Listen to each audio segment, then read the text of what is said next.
వైఎస్ఆర్ కాంగ్రెస్ పార్టీకి షాకుల మీద షాకులు తగులుతూ ఉన్నాయి. ఇప్పటికే ఆ పార్టీలో చాలా కీలకమైన నాయకులు, క్రెడిబిలిటీ ఉన్న నాయకులు సామినేని ఉదయభాను, బాలినేని శ్రీనివాసరెడ్డి, కిలారు వెంకటరోసయ్య ఈ ముగ్గురు కూడా జాయిన్ అయిపోయిన పరిస్థితి. ఇప్పటివరకు మనం చూసాం పార్టీ అంటే కూటమిలో బలమైన పార్టీ తెలుగుదేశం పార్టీ.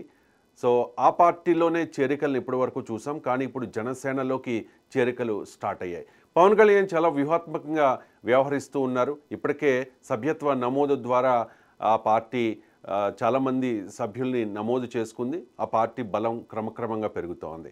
21కి 21 దేశ చరిత్రలోనే, దేశ రాజకీయ చరిత్రలోనే ఇదొక రికార్డ్. సో వచ్చే 2029 నాటికి ఖచ్చితంగా జనసేన పార్టీ అధికారంలోకి రావాలి అంటే ఆ రేంజ్లో పార్టీని బలోపేతం చేయాలనే ఉద్దేశంతో పవన్ కళ్యాణ్ ఉన్నారు. బాలినేని శ్రీనివాసరెడ్డి, సామినేని ఉదయభాను, అలాగే కిలారు వెంకటరోసయ్య ఈ ముగ్గురు నాయకులు కూడా వైఎస్ఆర్ కాంగ్రెస్ పార్టీలో ఎంతో కొంత క్రెడిబిలిటీ ఉన్న నాయకులు. మిగిలిన వాళ్ళతో కంపేర్ చేస్తే ఇది నా మాట మాత్రమే కాదు, పవన్ కళ్యాణ్ మాట కూడా. గతంలో పవన్ కళ్యాణ్ ఆ పార్టీ ఆవిర్భావ దినోత్సవం సందర్భంగా కొన్ని కామెంట్స్ చేశారు. వైఎస్ఆర్ కాంగ్రెస్ పార్టీలో కూడా నాకు మిత్రులు ఉన్నారు, వారిలో కూడా మంచివారు ఉన్నారు అని చెప్పేసి. అలా చెప్పిన వాళ్ళలో బాలినేని శ్రీనివాసరెడ్డి ఒకరు. బాలినేని శ్రీనివాసరెడ్డి పవన్ కళ్యాణ్కు మిత్రులు.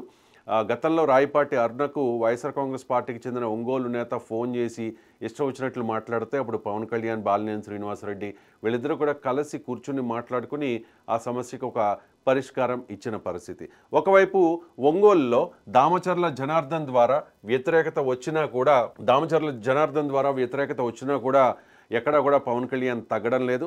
ఆ ఫ్లక్సీల్లో రియాజ్ ఫోటో ఎక్కడ కూడా జనసేన పార్టీకి చెందిన కీలకమైన నాయకుడు ఈ మధ్య ఆ పార్టీతో కాస్త గ్యాప్ వచ్చింది. జనసేన పార్టీతో ఆయన ఫోటో ఎక్కడ కనబడడం లేదు అనేది కొంతమంది జన సైనికులు చేస్తున్న ఆరోపణ. అయినా కూడా దామచర్ల జనార్దన్ నుంచి, వాళ్ళ వర్గం నుంచి ఎంత వ్యతిరేకత వచ్చినా కూడా పవన్ కళ్యాణ్ ఏమీ తగ్గట్లేదు.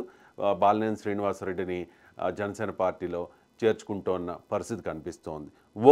ఒంగోలులో కూడా పవన్ కళ్యాణ్ ఫ్యాన్స్ విపరీతంగా ఉంటారు. వెన్ కంపేర్ టు ఆ పక్కన రాయలసీమలో ఆ పార్టీ అంత బలంగా లేకపోయినా పవన్ కళ్యాణే చెప్పారు ఆ మాట. రాయలసీమలో జనసేన పార్టీ అంత బలంగా లేదు అని చెప్పేసి. సో ఒంగోలులో చాలా ఫ్యాన్ బేస్ ఉంది, చాలా వ్యాక్యూమ్ ఉంది ఆ పార్టీకి, జనసేన పార్టీకి. సో ఒంగోలు బాధ్యతలు, పార్టీ ఇన్ఛార్జ్ బాధ్యతలు బాలినేని శ్రీనివాసరెడ్డికి అప్పచెప్పబోతూ ఉన్నారు అనే చర్చ జరుగుతోంది. ఇక బాలినేని శ్రీనివాసరెడ్డి వైఎస్ జగన్మోహన్ రెడ్డికి చాలా దగ్గర బంధువు. వైవి సుబ్బారెడ్డికి అలాగే జగన్మోహన్ రెడ్డికి కూడా దగ్గర బంధువు. గతంలో 2019లో ఆయన గెలిచిన తర్వాత మంత్రి పదవి ఇచ్చారు. ఆ తర్వాత ఈ క్యాబినెట్ ఎక్స్పాన్షన్లో భాగంగా మంత్రి పదవి పోయింది. అప్పుడు ఒకసారి అలిగారు. అలాగే 2024 ఎన్నికలకు ముందు కూడా ఆ పార్టీతో అంటి ముట్టనట్లుగా ఉన్నారు. జగన్తో కాస్త గ్యాప్ మెయింటైన్ చేశారు, పోటీ చేశారు. దామచర్ల జనార్దన్ చేతిలో ఓడిపోయారు. దామచర్ల జనార్దన్కి 1,18,800 ఓట్లు వస్తే బాలినేని శ్రీనివాసరెడ్డికి 84,774 అంటే గణనీయమైన స్థాయిలోనే ఆయన ఓట్లు తెచ్చుకున్నారు. దానికి చాలా కారణాలు ఉన్నాయి. జగన్మోహన్ రెడ్డి మీద ఉన్న వ్యతిరేకత, లేకపోతే వైఎస్ఆర్ కాంగ్రెస్ పార్టీ మిగిలిన నియోజకవర్గాల్లో పడిపోయినంత దారుణంగా ఒంగోలులో పడిపోలేదు. ఇప్పుడు బాలినేని శ్రీనివాసరెడ్డికి కీలకమైన బాధ్యతలు అప్పగించే అవకాశం ఉన్నట్లుగా తెలుస్తోంది. బాలినేని శ్రీనివాసరెడ్డి పార్టీలో జాయిన్ అయ్యే క్రమంలో ఎటువంటి షరతులు పెట్టలేదు. ఆయన తన ప్రపోజల్ నాగబాబు గారితో చర్చించారు. నాగబాబు, బాలినేని శ్రీనివాసరెడ్డి వీళ్ళిద్దరు కూడా డైరెక్ట్గా కలిసి మాట్లాడుకున్నారు. ఈ సందర్భంగా బాలినేని శ్రీనివాసరెడ్డికి మీరేం ఎక్స్పెక్ట్ చేస్తున్నారు అని చెప్పి నాగబాబు అడిగినప్పుడు ఎటువంటి పదవులు ఆశించడం లేదు అని చెప్పి బాలినేని స్పష్టం చేశారట. పవన్ కళ్యాణ్తో భేటీ సందర్భంగా కూడా ఇదే విషయం చెప్పారు. మరి బాలినేని శ్రీనివాసరెడ్డి లాంటి కీలకమైన నాయకుడికి, జగన్ని విభేదించి బయటకు వచ్చిన నాయకుడికి ఎటువంటి బాధ్యతలు అప్పగిస్తారు అనేది ఇక చూడాల్సిన అంశం. ఇక ఇవాళ జాయిన్ కాబోతోన్న మరో ఇద్దరు నేతలు కాపులు. సో కాపు సామాజిక వర్గం ఆంధ్రప్రదేశ్ రాజకీయాల్ని శాసించగల సామాజిక వర్గం. అండ్ కాపులు పెద్దన్న పాత్ర పోషించాలి అని చెప్పి పవన్ కళ్యాణ్ ఎన్నికలకు ముందే చెప్పారు.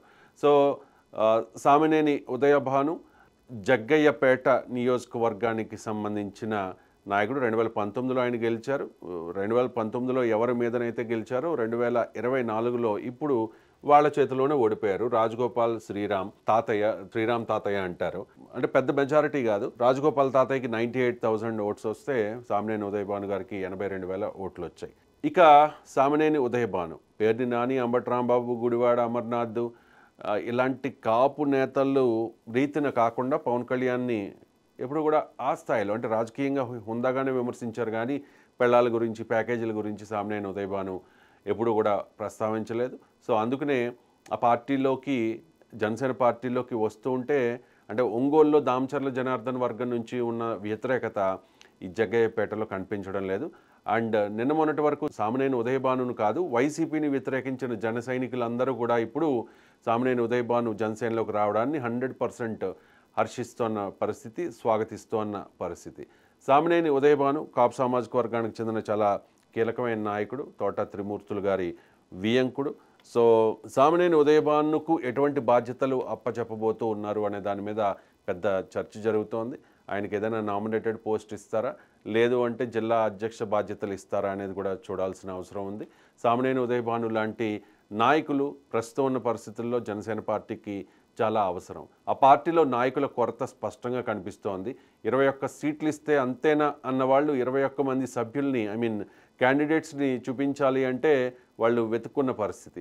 సో గెలుపు గుర్రాలకే అవకాశం ఇస్తాము అని చెప్పేసి వైసీపీ నుంచి 4గురిని, టీడీపీ నుంచి 5గురిని తీసుకుని వాళ్ళకి టికెట్లు ఇచ్చి గెలిపించుకోవాల్సిన ఒక రకమైన అనివార్య పరిస్థితి ఏర్పడిన క్రమంలో ఇప్పుడు ఖచ్చితంగా వలస నేతలైనా సరే 2029 నాటికి ఆ పార్టీని బలోపేతం చేసుకోవాలి అంటే బలమైన ఆర్థికమైన సామాజిక పరంగా బలమైన నాయకులు కూడా ఆ పార్టీకి అవసరం, జనసేన పార్టీకి. సో సామినేని ఉదయభాను రాక జిల్లాలోనే కాదు రాష్ట్ర వ్యాప్తంగా జనసేన పార్టీకి ఒక ఊపు వస్తుంది, ఊపి ఇస్తుంది అనడంలో ఎటువంటి సందేహము లేదు.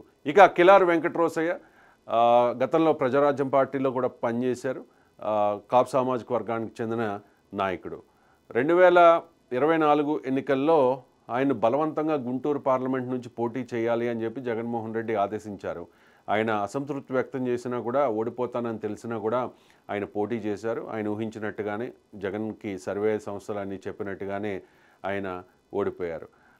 ఓడిపోయిన తర్వాత ఆయన పార్టీకి అంటూ ముట్టనట్టుగా ఉన్నారు. గతంలో చిరంజీవి గారితో ఉన్న సాన్నిహిత్యంతో ఒకసారి చిరంజీవి గారిని కలిశారు.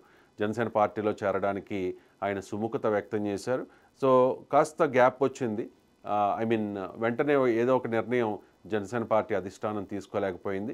సో బాలినేని శ్రీనివాసరెడ్డి అండ్ సామినేని ఉదయభాను వీళ్ళిద్దరు పార్టీలో చేరికకు లైన్ క్లియర్ అయిన తర్వాత కిలార్ వెంకటరోసయ్యకు కూడా లైన్ క్లియర్ అయింది. ఇవాళ ఆయన జనసేన తీర్థం పుచ్చుకోబోతూ ఉన్నారు. సో చాలా ముగ్గురు కీలకమైన నాయకులు, 3 ప్రాంతాల నుంచి వచ్చిన నాయకులు, ఉమ్మడి కృష్ణా జిల్లా నుంచి ఒకరు, ఒంగోలు జిల్లా నుంచి ఇంకొకరు, అలాగే గుంటూరు జిల్లా నుంచి. ఈ 3 జిల్లాల్లో ఆ జిల్లా రాజకీయాల్ని శాసించగల నాయకులు ఈ ముగ్గురు. సో ఈ ముగ్గురు జనసేన పార్టీలో జాయిన్ అవ్వడం అనేది ఆ పార్టీకి కలిసి వచ్చే అవకాశంగా కనిపిస్తోంది. ఈ ముగ్గురికి కూడా కీలక బాధ్యతలు ఇచ్చే అవకాశం స్పష్టంగా కనిపిస్తోంది.